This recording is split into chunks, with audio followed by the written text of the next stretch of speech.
एक छोटे से गांव में सिया नाम की एक महिला रहती थी। उसका पति अरुण सेना में देश की सेवा करता था। शादी के कुछ ही महीनों बाद अरुण की पोस्टिंग सीमा पर हो गई। आखिरकार विदाई का दिन आ ही गया। सुबह का समय था। स्टेशन पर हल्की धुंध छाई हुई थी।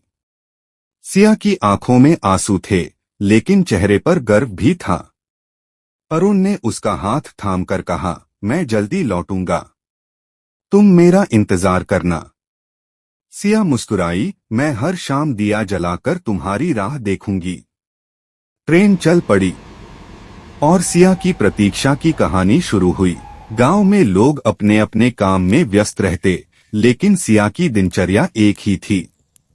सुबह घर के काम, दोपहर में चिट्ठियों का इंतजार और शाम को आंगन में एक छोटा सा दिया जलाना।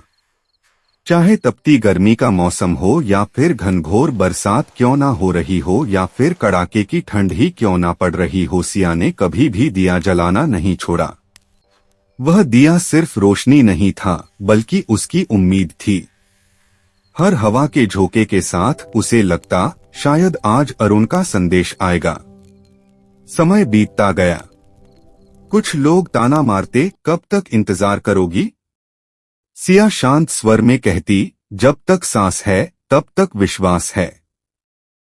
उसका भरोसा ही उसकी ताकत था। एक दिन डाकिया दरवाजे पर आया।